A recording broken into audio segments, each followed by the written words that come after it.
Hello friends, ഇന്ന് നമുക്ക് ഒരു സിമ്പിൾ മക്രോണിൻ്റെ റെസിപ്പി കണ്ടാലോ. കുക്കറിലാണ് കേട്ടോ ഇത് ചെയ്യുന്നത്. അടിപൊളി ടേസ്റ്റുമാണ്. ഒരു എഗ്ഗ് ചേർക്കുന്നുണ്ട് കേട്ടോ. അപ്പോൾ ആദ്യം തന്നെ കുക്കറിൽ 2 സ്പൂൺ ബട്ടർ മെൽറ്റ് ചെയ്തെടുക്കാം. ഇനി ഇതിലേക്ക് കുറച്ച് സ്പൈസസ് ആഡ് ചെയ്ത് കൊടുക്കുന്നുണ്ട്. 2 കഷ്ണം പട്ട, 2-3 ഗ്രാമ്പു, ഒരു ഏലക്കായ് കുത്തിയും കൂടി ഇട്ട് കൊടുക്കാം. എന്നിട്ട് ഇത് നന്നായിട്ടൊന്ന് മൂപ്പിച്ചെടുക്കാം. പിന്നെ ഇതിലേക്ക് നമ്മൾ ചേർക്കുന്നത് 2 പച്ചമുളക് കീറിയിട്ട് കൊടുക്കാം. ഇഞ്ചി വെളുത്തുള്ളി ചതച്ച് വെച്ചതും കൂടി ചേർത്ത് വീണ്ടും ഒന്ന് നന്നായിട്ട് മിക്സ് ചെയ്ത് വഴറ്റിയെടുക്കാം. സിമ്പിളാണ് കേട്ടോ, എല്ലാവരും ഇതൊന്ന് ട്രൈ ചെയ്ത് നോക്കണേ. പിന്നെ ഒരു 1.5 സവാള കട്ട് ചെയ്തത് ഇതിലേക്ക് ചേർത്ത് കൊടുക്കുന്നുണ്ട്. നീളത്തിലാണ് കേട്ടോ കട്ട് ചെയ്തത്, കനം കുറച്ച്. എന്നിട്ട് ഇത് നന്നായിട്ടൊന്ന് മിക്സ് ചെയ്ത് വഴറ്റിയെടുക്കാം. ഇനി ഇത് വഴറ്റി വരുന്ന ആ ഒരു സമയത്ത് ഒരു തക്കാളി കട്ട് ചെയ്തതും കൂടി ചേർത്തിട്ട് വീണ്ടും ഒന്ന് നന്നായിട്ട് വഴറ്റിയെടുക്കുന്നുണ്ട്. ഇനി ഇത് വഴറ്റി വന്ന സമയത്ത് നമുക്ക് കുറച്ച് ചിക്കൻ മസാല ആഡ് ചെയ്ത് കൊടുക്കാം. 1/2 സ്പൂൺ ചിക്കൻ മസാലയും 1/2 സ്പൂൺ മഞ്ഞൾപ്പൊടിയും 1 സ്പൂൺ മുളക് പൊടിയും കൂടി ഇട്ട് വീണ്ടും ഒന്ന് നന്നായിട്ടൊന്ന് ഇളക്കി യോജിപ്പിച്ചെടുക്കാം. ഇനി നമ്മൾ ഇതിലേക്ക് 2 കപ്പ് വെള്ളം ഒഴിച്ച് കൊടുക്കുന്നുണ്ട്. 1 കപ്പ് പാസ്തയ്ക്ക് 2 കപ്പ് വെള്ളമാണ് കേട്ടോ. മക്രോണി പാസ്തയാണ്. അപ്പോൾ ഞാനിവിടെ 1 കപ്പാണ് മക്രോണി എടുത്തത്, അതുകൊണ്ട് 2 കപ്പ് വെള്ളം ഒഴിച്ച് കൊടുത്തിട്ടുണ്ട്.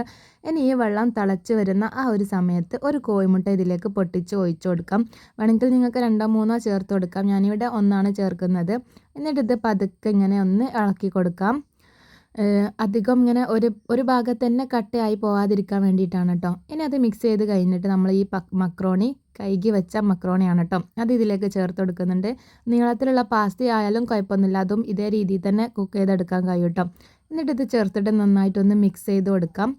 പിന്നെ ഇതിലേക്ക് നമ്മൾ കുറച്ച് കറിവേപ്പില ചേർക്കുന്നുണ്ട്. 2 ഫ്രഷ് കറിവേപ്പില തണ്ട് ഇതിലേക്ക് ചേർത്ത് കൊടുക്കാം. കൂടെ മല്ലിച്ചപ്പ് ഉണ്ടെങ്കിൽ അതും കൂടി ചേർത്തിട്ട് മിക്സ് ചെയ്ത് കൊടുക്കാം. ഇനി നമ്മൾ കുക്കർ അടച്ച് വെച്ചിട്ട് ഒരു 2 വിസിൽ അടുപ്പിച്ചെടുക്കാം. കുക്കറിൻ്റെ വിസിൽ പോകുന്ന വരെ നമ്മൾ വെയിറ്റ് ചെയ്യണം കേട്ടോ. 2 വിസിൽ അടുപ്പിച്ചെടുക്കാം. അപ്പോൾ അത് നന്നായിട്ട് 2 വിസിൽ വന്നിട്ടുണ്ട്. അപ്പോൾ അത് വിസിലൊക്കെ പോയിട്ടുണ്ട് കേട്ടോ. ഇനി നമ്മൾ ഈ കുക്കർ ഒന്ന് ഓപ്പൺ ചെയ്ത് നോക്കാം. അപ്പോൾ അത് നല്ലൊരു സ്മെല്ല് വരും കേട്ടോ. അടിപൊളി ടേസ്റ്റുമാണ്. സിമ്പിളായിട്ട് ബ്രേക്ക്ഫാസ്റ്റൊക്കെ ആയിട്ട് കുട്ടികൾക്കൊക്കെ ഉണ്ടാക്കി കൊടുക്കാൻ പറ്റിയ ഒരു ഐറ്റമാണ് കേട്ടോ.